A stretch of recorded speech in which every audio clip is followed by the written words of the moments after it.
नमस्कार, आपके साथ मैं हूं विद्यानाथ झा। दोपहर की नंबर 1 डिबेट ब्रह्मास्त्र में आपका स्वागत है। पश्चिम बंगाल की सत्ता क्या बदली? ऐसा लगता है कि सालों से तुष्टीकरण की चादर ओढ़े बैठे लोगों के पैरों के तले की नीचे की जमीन खिसक गई। कोलकाता के पार्क सर्कल इलाके में बुलडोजर एक्शन के विरोध में हिंसा हुई है तो सियासत का बारूद भी फट पड़ा है। आरोपों की ऐसी आंधी चली है जिसमें कानून बनाम मजहब की बहस तेज हो गई। बीजेपी कह रही है कि बंगाल में तुष्टीकरण का कल्चर खत्म होगा। टीएमसी से मुसलमानों को डराने की राजनीति बता रही है। टीएमसी के नेता सिद्दीकुल्लाह चौधरी तो सड़क पर नमाज की तुलना सीधे दुर्गा पूजा से करने लग गए। बंगाल में इस सियासी उबाल के बीच कई सवाल भी उठ रहे हैं कि आसनसोल के पार्क सर्कस तक क्या बंगाल में सांप्रदायिक तनाव की नई पटकथा लिखी जा रही है, और बंगाल में सांप्रदायिक तनाव की ये खतरनाक स्क्रिप्ट आखिर कौन लिख रहा है? क्या अवैध कब्जों पर प्रशासन की कार्रवाई को जानबूझकर धार्मिक रंग दिया जा रहा है, और क्या बुलडोजर की लड़ाई अब सीधे वोट बैंक बनाम कानून के राज की जंग बन चुकी है? आज इसी मुद्दे पर डिबेट करेंगे। ब्रह्मास्त्र में हमारे साथ मेहमान भी होंगे, लेकिन सबसे पहले एक रिपोर्ट।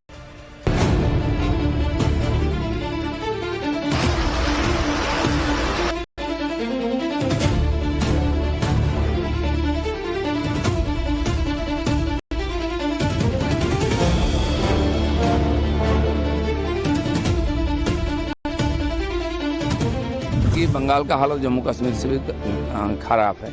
नहीं बोलना चाहिए कि सरकार बदल गया है, कल्चर बदल गया है, सबका हिसाब होगा। मुसलमानों को इसमें डराया नहीं जा सकता। उन लोग को लग रहा है कि हम लोग प्रतिवाद करेंगे तो डर जाएगा भाजपा, डर जाएगा सरकार, तो ये सब तो अभी नहीं होगा ना। भाजपा की सरकार विद्वेष और बदले की भावना से कार्रवाई कर रही है। कोलकाता के पार्क सर्कस इलाके में बुलडोजर एक्शन के बाद भड़की हिंसा अब एक बड़े सियासी संग्राम में तब्दील हो चुकी है। भारी तनाव के बीच पार्क सर्कस इलाके में जहां तहां पुलिस की संगीनों का साया है, वहीं पश्चिम बंगाल की राजनीति उबाल पर है। बीजेपी इस कार्रवाई को बंगाल में बदले हुए कल्चर और कानून के राज से जोड़ रही है। बीजेपी साफ कह रही है कि तुष्टीकरण का दौर अब खत्म हो चुका है और हर उस अवैध गतिविधि पर प्रहार होगा जो अब तक वोट बैंक की राजनीति के तहत फल फूल रही थी। हिंसा की इस घटना को बीजेपी टीएमसी की सोची समझी सांप्रदायिक साजिश बता रही है, तो पलटवार में टीएमसी नेता सिद्दीकुल्लाह चौधरी ने इसे सीधे सीधे मुसलमानों को डराने का बीजेपी का एजेंडा करार दिया। बार बार हम बोलते हैं कि बंगाल का हालत जम्मू कश्मीर से भी खराब है, पता चल रहा है, लेकिन भूल जाना चाहिए, नहीं भूलना चाहिए कि सरकार बदल गया है, कल्चर बदल गया है। वही पार्क साक्षात जहां रामनवमी में किसी बस में एक और ओंकार का झंडा था, उसको उतार दिया गया, ये हम भूले नहीं है, सबका हिसाब होगा। बंगाल का कल्चर है क्या? जहां कहां बाजार लगा देना, लोगों को घुसपैठियों को बैठा देना, उन्होंने कल्चर को खराब किया है, इसको सुधार रहे हैं। बीजेपी का एजेंडा है। हम कहेंगे मानिकतला में बहुत इलीगल है, डनलप में है, इसी तरह चिड़िया मोड़ में है, जिधर देखेंगे इलीगल बिल्डिंग पहले से तोड़ो, पता चलेगा, वहाँ थप्पड़ मिलेगा। मुसलमानों को इसमें डराया नहीं जा सकता। पक्साकास में और आसनसोल में जो सांप्रदायिक घटना हुआ, ये पूरा साजिश है तृणमूल कांग्रेस का। मैं बहुत पहले ही कहा था, तृणमूल कांग्रेस जब देख रहा है और कोई चारा नहीं है, ये लोग अभी सांप्रदायिक तनाव बंगाल में फैलाने का कोशिश कर रहा है। इसीलिए जितना भी फैलाने का कोशिश करे, सरकार सजाग है, पुलिस सजाग है और जनता भी सजाग है, जागरूक है। टीएमसी नेता सिद्दीकुल्लाह चौधरी ने सड़क पर नमाज के मुद्दे पर भी सरकार को घेरा और दुर्गा पूजा के दौरान सड़कों के इस्तेमाल का जिक्र कर दिया। तो वही नाखुदा मस्जिद के इमाम मौलाना शफीक कासमी ने कहा कि गैर कानूनी काम का समर्थन नहीं किया जा सकता, सड़कें आवाजाही के लिए हैं। सड़क पे जहाँ नमाज होती है उनको चाहिए नमाज 2 दफा कराए। अगर पड़ोसी को तकलीफ होती है, ये सोचने का मसला है, डंडा चलाकर नहीं हो सकता। दुर्गा पूजा तो रास्ते में होता है, बोलो उनको, देखेंगे। ये मुसलमानों को डरा रहा है। इलीगल कोई काम नहीं हो, इस मामले में हम सरकार के साथ हैं और हम आवाम से भी यही अपील करते हैं कि सड़क का काम जो है चलने का है, फिरने का है, वो सड़क पर वो होना चाहिए। स्पेशल परमिशन जो ईद बकरीद के लिए आता है मुसलमानों के लिए, और कोई मुसलमान का फेस्टिवल रोड पे होता नहीं है कुछ। बंगाल के बुलडोजर एक्शन पर भड़की हिंसा की गूंज दिल्ली से लेकर यूपी तक सुनाई दे रही है। जमीयत उलेमाए हिंद के अध्यक्ष मौलाना अरशद मदनी ने सोशल मीडिया पर पोस्ट लिखकर सीधे मुख्यमंत्री शुभेंदु अधिकारी के बयान और नीयत पर सवाल दाग दिए। मदनी ने लिखा, पश्चिम बंगाल के नवनिर्वाचित मुख्यमंत्री का यह बयान कि वो सिर्फ हिंदुओं के लिए काम करेंगे संवैधानिक और लोकतांत्रिक मूल्यों के पूरी तरह विरुद्ध है। सत्ता में बैठे लोगों की जिम्मेदारी हर नागरिक के संवैधानिक अधिकारों की रक्षा करना है, न कि किसी विशेष वर्ग के खिलाफ नफरत और विभाजन की राजनीति करना। मदनी के सुर में सुर मिलाते हुए विपक्षी पार्टियां भी अब बीजेपी सरकारों पर नफरत फैलाने का आरोप लगा रही हैं। भाजपा की सरकारें जनता के बीच में नफरत बढ़ाने का काम कर रही हैं, सांप्रदायिक तनाव बढ़ाने का काम कर रही हैं, आपसी भाईचारा खत्म करने का प्रयास करने का काम कर रही है। विपक्ष के सियासी हमलों के बीच शुभेंदु सरकार के इरादे साफ हैं। पुलिस पर हुई पत्थरबाजी और अवैध मदरसों के नेटवर्क को लेकर सरकार अब आर पार के मूड में है। मंत्री अग्निमित्रा पॉल ने सीधे तौर पर मदरसों से जुड़े सुरक्षा खतरों की तरफ इशारा किया। वहां पर देश विरोधी पढ़ाई दिया जाता है, भारत तेरे टुकड़े होंगे इंशाल्लाह इंशाल्लाह, इसी लाइन में। ये तो इनफैक्ट अल्ट्रा लेफ्ट का है, लेकिन मद्रासा के अंदर भी आज क्या है, शाद अली 3 बार वोट दिया लास्ट इलेक्शन में, टेररिस्ट। वो शाद अली मद्रासा के अंदर शेल्टर में है। ऐसा बहुत घटना आया है। अब इन पे कितनी बड़ी कार्रवाई की तैयारी सरकार कर रही है? कार्रवाई तो होगा ही। देखिए, साफ है कि पार्क सर्कस इलाके में अवैध निर्माण पर बुलडोजर एक्शन महज एक प्रशासनिक कार्रवाई भर नहीं है। इसने बंगाल की राजनीति में बहुसंख्यक बनाम अल्पसंख्यक, तुष्टीकरण बनाम कानून का राज और राष्ट्रीय सुरक्षा जैसे बड़ी लकीरें खींच दी हैं। अब देखना यह है कि तनाव के इस मलबे से भड़की सियासी आग कहां जाकर शांत होती है। Bureau report, times now Navbharat. BJP ने कहा था कि कानून व्यवस्था आएगा और अवैध कब्जे हटाए जाएंगे। जो पश्चिम बंगाल में आकर बाहर से, यानी कि बंगाल से आए हुए लोग हैं, उन पर एक्शन लिया जाएगा। तो वही सब शुरू हुआ है शुभेंदु सरकार के आने के बाद, और एकदम फुल एक्शन मोड में शुभेंदु सरकार दिखाई दे रहे हैं।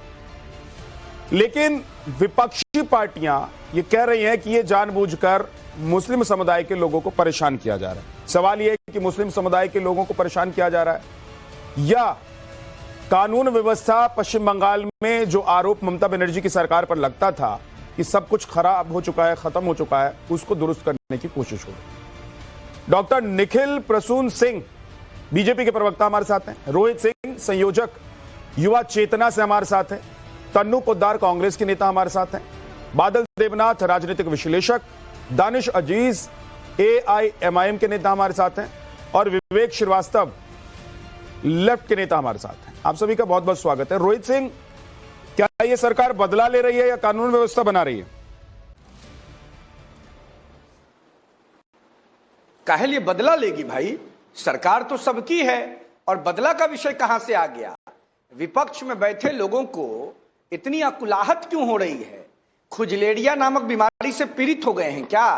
15 सालों तक पश्चिम बंगाल में अफगानिस्तानी, इंडोनेशियन, तालिबानी मुसलमान कॉन्फ्रेंस की सदर ममता बानो का हिटलर शाही चला और 15-20 दिन 25 दिन में ममता बानो के लोगों के कपार में अपेंडिक्स का दर्द कबर गया। धैर्य रखिए।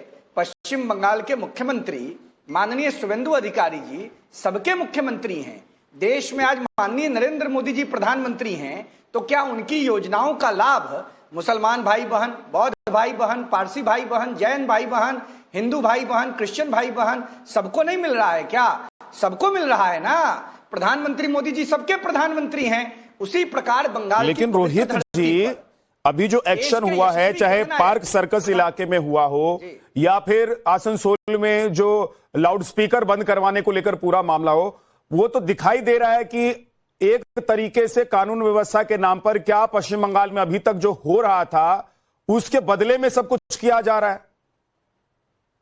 दिलीप घोष कह रहे हैं कि भूले नहीं अभी तक। अब हम इसका अब जवाब सरकार में आपको बैठे हुए मंत्री अगर तरीके से कहेंगे दे कि रहे हैं। भूले नहीं है अभी तक, तो फिर क्या सोचेंगे लोग? अच्छा, कैसे भूल जाएं? भारत की पवित्र धरती पर, काली मैया की धरती पश्चिम बंगाल में, आसनसोल में जगदम्बा का मंदिर ममता बानो के लोगों ने 17 साल तक बंद रखा। अब अगर भारतीय जनता पार्टी की सरकार जनता ने जन आकांक्षाओं की पूर्ति की अपेक्षा से वहां बनाया है, तो क्या वह सरकार वह काम नहीं करेगी? माता दुर्गा को बंधन से मुक्त नहीं कराएगी? 550 सालों तक प्रभु राम को टेंट के नीचे रहने के लिए बाध्य किया था। उत्तर प्रदेश में मौलाना अखिलेशुद्दीन और ममता बानो की नीतियों पर चलने वाली सरकारों ने, अब अगर शुभेंदु अधिकारी जी को पश्चिम बंगाल की जनता ने मुख्यमंत्री के पद पर बैठाया है, तो क्या गलत हो रहा है? जो चोरी करेगा, पॉकेटमारी करेगा, गर्दन काटेगा, क्या उसको पूज्य बाबा साहब अम्बेडकर जी के दिए हुए संविधान के अधिकार के प्रावधान के प्रभाव से उस पर कार्रवाई नहीं की जाएगी? क्यों कांग्रेस के लोगों को, क्यों अफगानिस्तान, इंडोनेशियन, तालिबानी, मुसलमान कॉन्फ्रेंस के लोगों को, आसनसोल के सिविलियन का मतलब, नीतियों पर एक सेकंड रोहित सिंह, दानिश जी एक सेकंड रोहित सिंह रुकिएगा। क्या बदनाम करने की कोशिश कर रहे हैं आसनसोल के लोगों को? एक सेकंड रोहित सिंह रुकिए, रोहित सिंह रुक जाइए। क्या दानिश, क्या बदनाम करने की कोशिश हो रही है? ऑब्वियसली आसनसोल के सिविलियंस को इन लोगों ने बदनाम किया। एक आसनसोल के सिविलियंस को, let me finish sir. Asansol की नागरिकता रखते, मतलब आसनसोल भी नागरिकता देता है क्या? सच्चाई सुनिए, सच्चाई सुन लीजिए, सच्चाई। नागरिकता देश देता है, आसनसोल इस देश का पार्ट है, देश से बाहर का पार्ट। फिर आप क्या बात कर रहे हैं? आसनसोल इस देश का पार्ट है, इस देश का बाहर नहीं है। आप लोग जिस तरह से बात कर रहे हैं, ऐसा लग रहा है कि जैसे कोई अलग देश हो आसनसोल और वहां की नागरिकता अलग से मिलती हो। बिल्कुल भी नहीं। फिर आप बीजेपी की भाषा बोल रहे हैं एंकर साहब। आपने जो बोला उसी को पूछ रहा हूं मैं आपसे। नहीं, आप तो हमें ऊपर तहमत लगा। मैं आपसे पूछ रहा हूं, आप कह रहे हैं आसनसोल के सिविलियंस। आसनसोल एक शहर है और आसनसोल के सिविलियंस को बदनाम करने की कोशिश कर रहे हैं बीजेपी और रोहित जी। मैं उस पर जवाब दे रहा हूं। हाँ, क्या जवाब दे रहे हैं? ये वीडियो देखिए, इस वीडियो में साफ तौर पे एक मस्जिद को तोड़ा जा रहा है मिलिट्री। ये इसकी जिम्मेदारी आपकी है। अगर ये वीडियो अगर फेक है तो इसकी जिम्मेदारी आपकी बनती है। तोड़ रही है, ये आपकी जिम्मेदारी बनती है। मिलिट्री मस्जिद तोड़ रही है। अगर आप ये वीडियो दिखा रहे हैं हमारे चैनल पर तो इसकी जिम्मेदारी आपकी बनती है। मेरी है। मेरे पास मोबाइल है। हजारों लोग यहाँ पे मिलिट्री ने तोड़ा है मस्जिद को। अच्छा, आप बदनाम कर रहे हैं आसनसोल के आम जनता को। मिलिट्री मस्जिद और मंदिर तोड़ने लग गई। मस्जिद और मंदिर नहीं, जब झड़प हुआ तो मस्जिद पे जाकर क्या पथराव किसने किया? मारने की पथराव किसने किया? जो लोग पथराव किए उनको पकड़िए, जेल में अब डालिए। लीजिए, पकड़िए। मैं कल रात आप क्या सुरक्षा बल पर पथराव करेंगे? आप पुलिस चौकी पर पथराव करेंगे?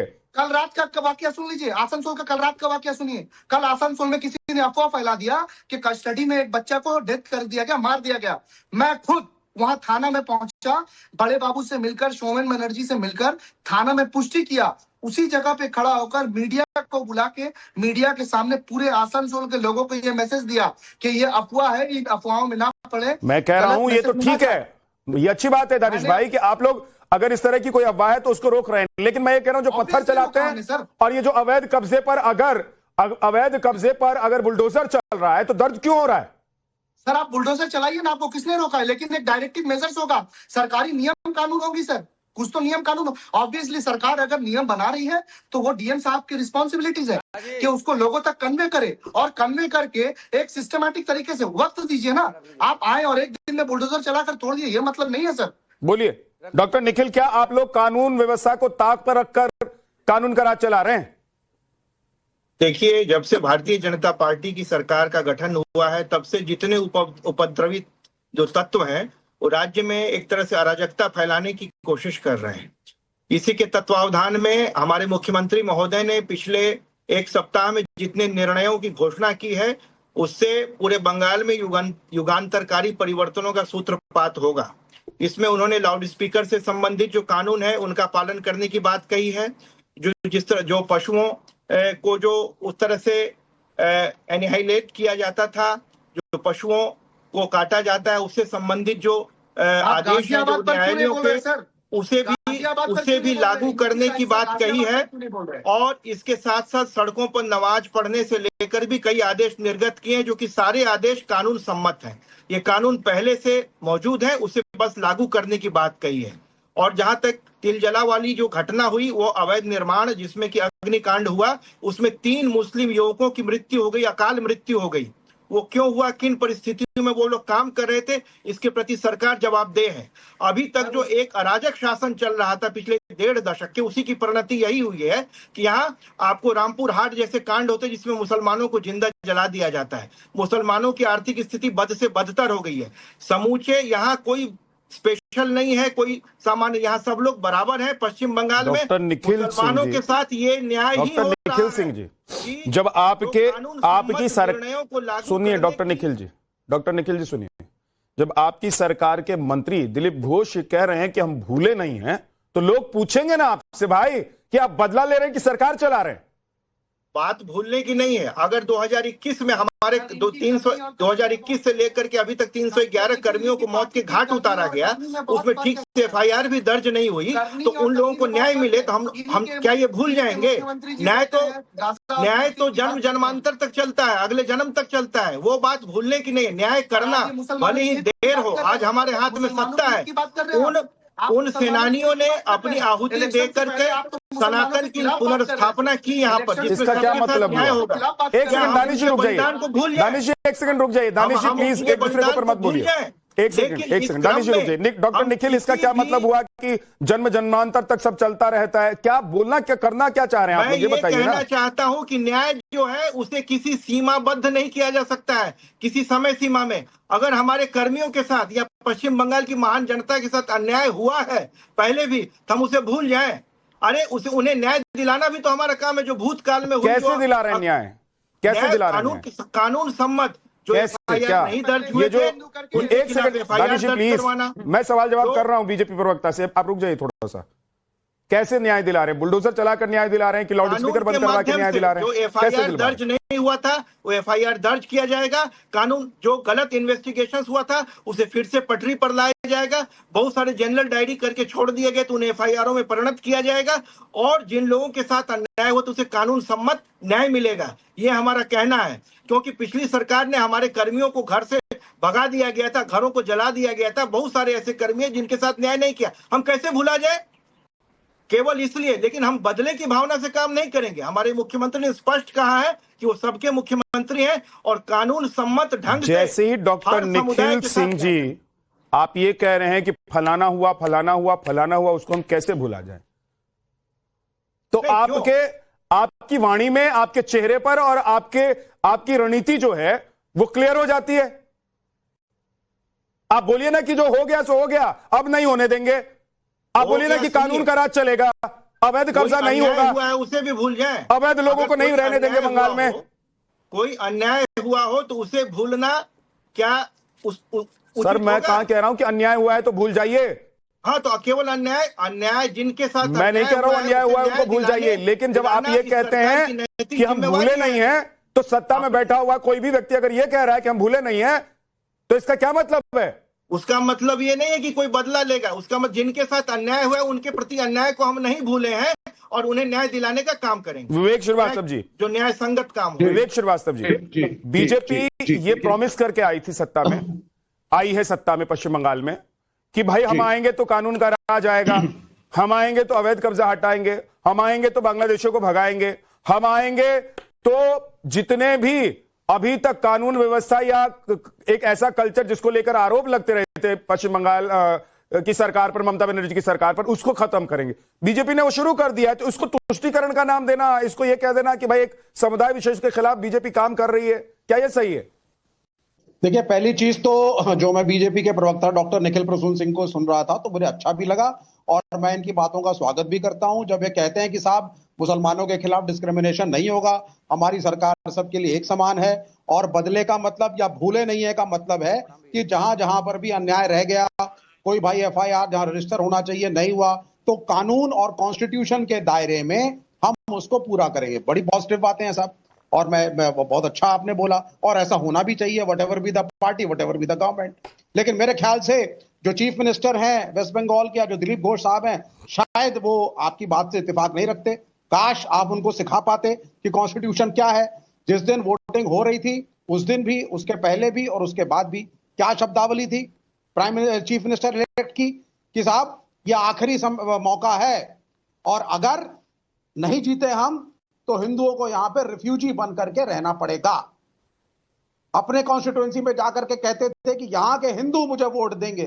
पूरे इलेक्शन कैंपेन में एक ही शब्द का प्रयोग किया चीफ मिनिस्टर इलेक्ट ने, हिंदू, हिंदू एंड हिंदू। जैसे मुसलमान और अन्य समुदाय जो वहां पे रहते हैं, ना बीजेपी को उनका वोट चाहिए, ना उनका कैंडिडेचर चाहिए, तो वो तो वोट ना करते उनका भी नहीं समर्थन चाहिए, वो और तो वोट करते भी नहीं ना विवेक जी। नहीं, देखिए आप करें या ना करें, once you are forming the government, government सबकी है। बात ठीक है, लेकिन आप कह रहे हैं कि भाई बीजेपी के नेता जाकर आज जो मुख्यमंत्री बन गए हैं या जो वहां प्रचार करने के लिए जा रहे थे, वो अगर ये कह रहे थे कि हमको फलाना का वोट चाहिए, तो उनको पता था कि यहीं से वोट आएगा, उनको पता है कि यहां से कुछ भी कर देंगे वोट आएगा ही नहीं। हाँ, कॉन्स्टिट्यूशनली सर, लेकिन गला काट के रख देगी बीजेपी, सरकार तब भी वोट नहीं आना है वहां से। दिखा दीजिए एक सेकंड सर, हमारा कॉन्स्टिट्यूशन और इलेक्शन कमीशन के गाइडलाइंस धर्म या जाति के आधार पर वोट मांगने को विवेक जी इलीगल करार करता है। वो बात अलग है कि सरकार बनने के बाद, सत्ता में आने के बाद, मुख्यमंत्री की कुर्सी पर बैठने के बाद आपको सबको एक समान दर्जे से देखना चाहिए, सबके लिए समान काम करना चाहिए, सबका साथ सबका विकास करना चाहिए। वो तो बीजेपी की लाइन ही है। लेकिन आप कह रहे हैं कि हिंदू का वोट मांग रहे थे, तो भाई वो हिंदू ही वोट कर रहे थे और हिंदू नहीं जिताया है। नहीं सर, वो अनकॉन्स्टिट्यूशनल है। अगर आप इलेक्शन कमीशन या भारत के कॉन्स्टिट्यूशन की गाइडलाइंस पढ़ेंगे, इलेक्शन होते हुए भी तो फिर तो धर्म या जाति के हिसाब तो फिर तो असदुद्दीन ओवैसी की पार्टी अनकॉन्स्टिट्यूशनल है। हाँ, है ना? नहीं, कौन सी पार्टी अनकॉन्स्टिट्यूशनल? अगर इलेक्शन कमीशन ने उसको अलाउ कर रखा है तो कॉन्स्टिट्यूशनल है। तो फिर इलेक्शन कमीशन ने अगर उन प्रचारों को, उन बातों को अलाउ किया, तो विवेक जी फिर क्या उसमें असंवैधानिक हो गया? नहीं, धर्म के हिसाब से आप चाहे, अगर आप खड़े होकर के सिर्फ मुसलमानों की बात करेंगे या सिर्फ हिंदुओं की बात करेंगे या सिर्फ जाति यादवों की बात करेंगे या सिर्फ जाटों की बात करेंगे, तो ये तो हमारे कॉन्स्टिट्यूशनल इलेक्शन कमीशन अलाउ नहीं करता। You have to stand for India and you have to ask for the vote of Indians. और जब आप सरकार में आते हैं तो बुलडोजर को लेकर के आप एक स्मॉलर माइनॉरिटी कम्युनिटी को प्रताड़ित करके कैसे प्रताड़ित कर रहे हैं? अगर किसी ने अवैध कब्जा कर रखा है तो उसको हटाना, ढहाना, उस कब्जे को छुड़ाना, ये क्या प्रताड़ित करना हुआ? प्रताड़ित तो वो लोग हो रहे थे जो लोग उन सड़कों से गुजर रहे थे, जो उन इलाकों में रहते थे और अवैध कब्जे की वजह से वो ठीक से वहां से चल नहीं पा रहे थे। मैं दो ही चीजें कहूंगा सर इसमें, जो मैं पहले भी एक बार आपके शो पे कह चुका था।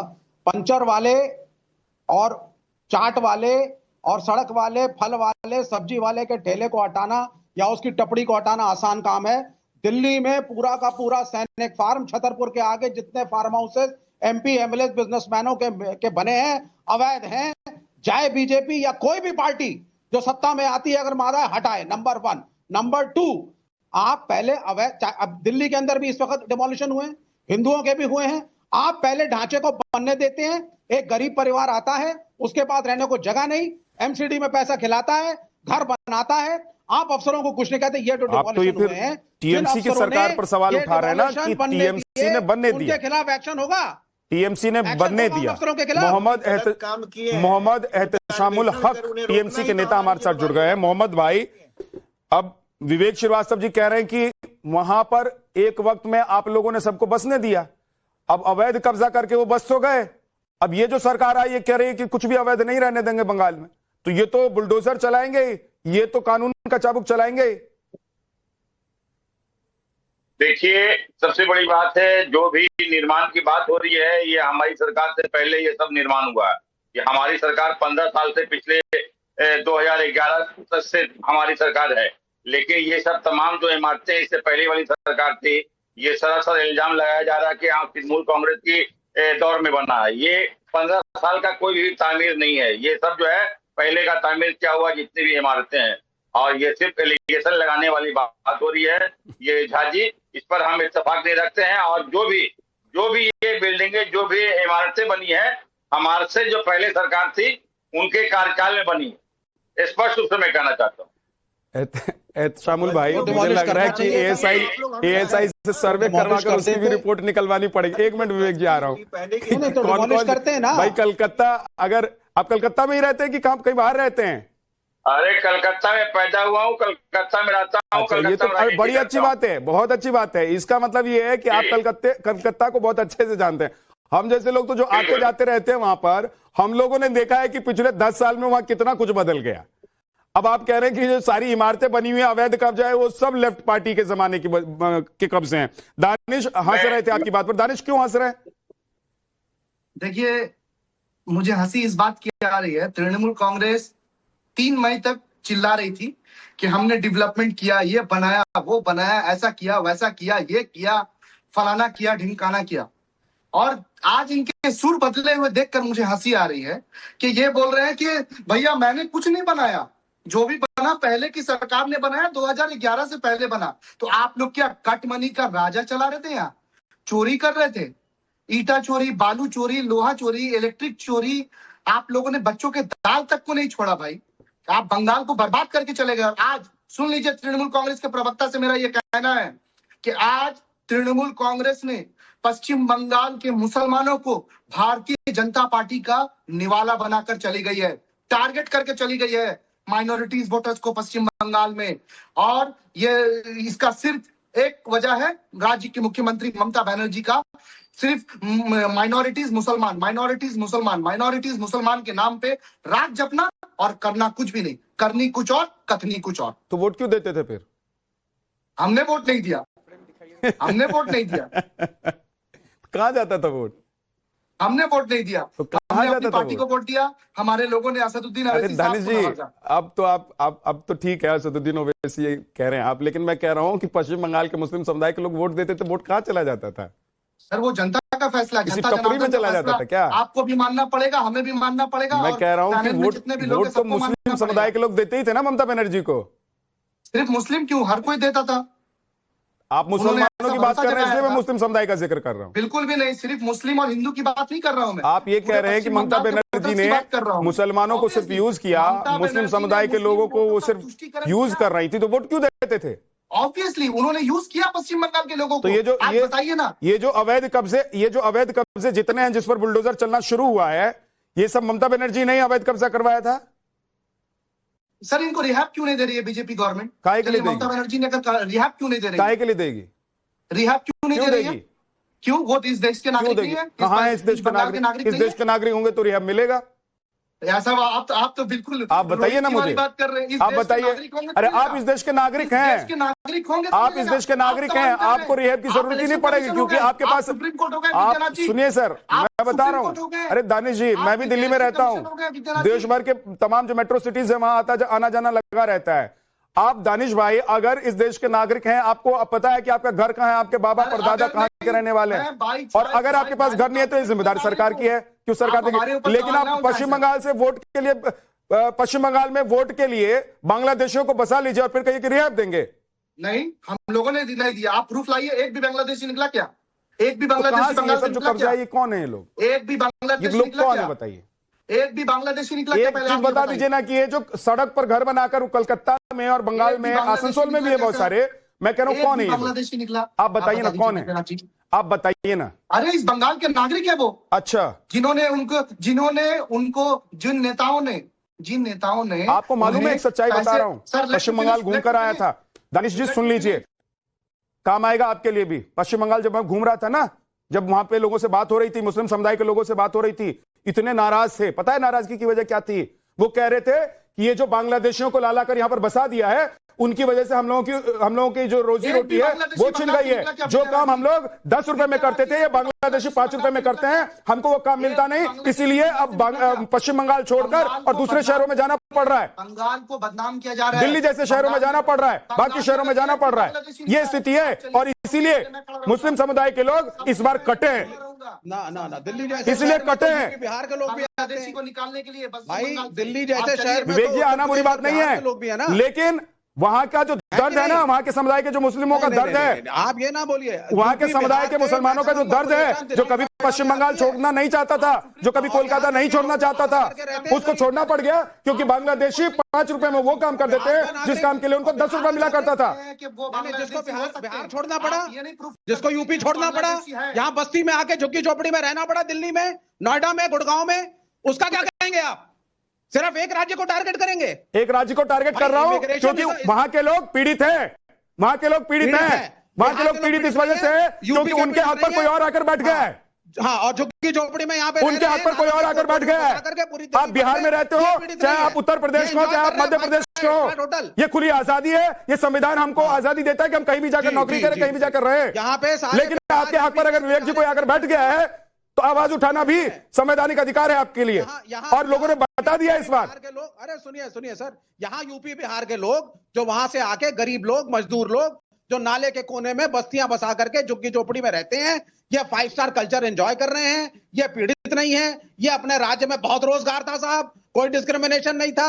ये बेवकूफ हैं जो दिल्ली, बंबई, पूना, बेंगलोर में जाकर के सेटल होते हैं और काम करते हैं, और महाराष्ट्र में फिर इनके खिलाफ मराठी मानुष की कुछ गलत पार्टियां जो रीजनलिज्म फैलाती हैं, इनको मारती भी हैं। हम भी यूपी से हैं, कितने लोग यहाँ इमिग्रेट हुए हैं और गरीब हैं इतने सारे जो जे कॉलोनी में रहते हैं। क्या कहेंगे आप? तो बंगाल का आदमी आएगा तो वो अलग क्राइटेरिया, यूपी बिहार का आएगा तो अलग क्राइटेरिया। ये थोड़ी ना होता है।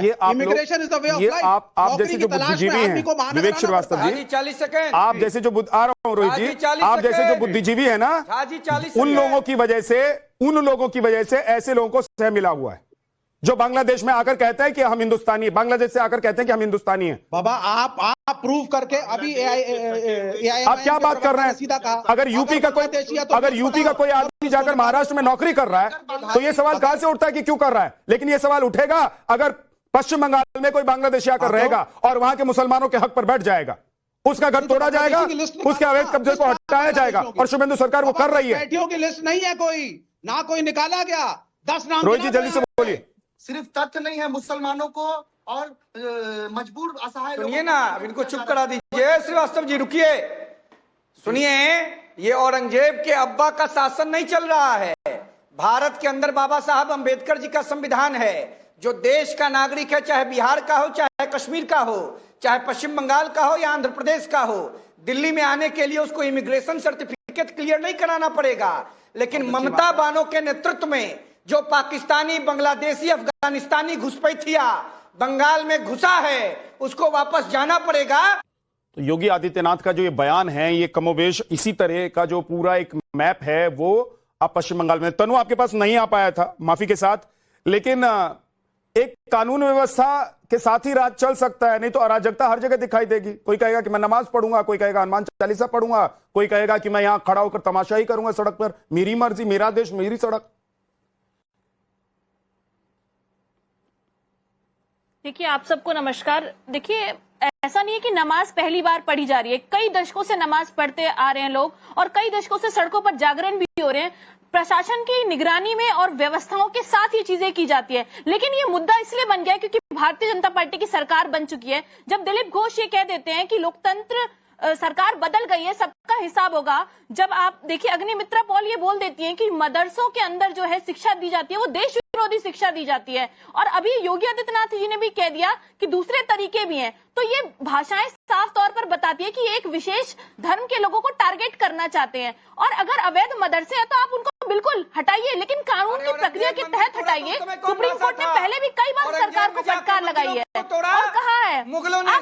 आप बताइए ना कि बार बार मंदिर की जब आप बात करते हैं ना तो आरएसएस की पार्किंग बनाने के लिए आप लोग मंदिर तोड़ देते हैं। आप बताइए ना, आरएसएस की पार्किंग बनाने के लिए आपने मंदिर तोड़ा था कि नहीं तोड़ा था? कितने मंदिर तोड़े आपने अपने निर्माण के नाम पर? आप बात करेंगे मंदिरों की, आप लोगों को बेवकूफ बनाते हैं ऊपर बैठ करके।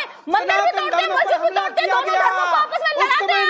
और मोदी जी जाते हैं विदेशों में और विदेशों में जाकर के शेखों को नफरत गाली करते हैं, मस्जिदों में नहीं, चाहे मंदिर हो, चाहे मस्जिद हो, चाहे गिरजाघर हो, चाहे गुरुद्वारा हो, इस देश में रहने वाला हर व्यक्ति संविधान से बंधा हुआ है, कानून से बंधा हुआ है। कोई कानून तोड़कर अगर कुछ करना चाहता है तो कानून उसी के लिए बना है कि भाई अगर तोड़ोगे तो फिर कानून के रास्ते आकर तुमसे हिसाब किताब किया जाएगा। योगी आदित्यनाथ अगर ये कह रहे हैं कि भाई सड़क पर बैठकर आप लोग नमाज नहीं पढ़ सकते हैं क्योंकि उससे वहां चलने वाले और वहां से गुजरने वाले लोगों को दिक्कत होगी, कानून व्यवस्था खराब होगा, तो क्या यह गलत है? बहुत बहुत शुक्रिया आप सभी मेहमानों को हमारे साथ जुड़ने के लिए। ब्रह्मास्त्र में इतना ही छोटा सा ब्रेक, फौरन लौटेंगे। आप देखते रहिए।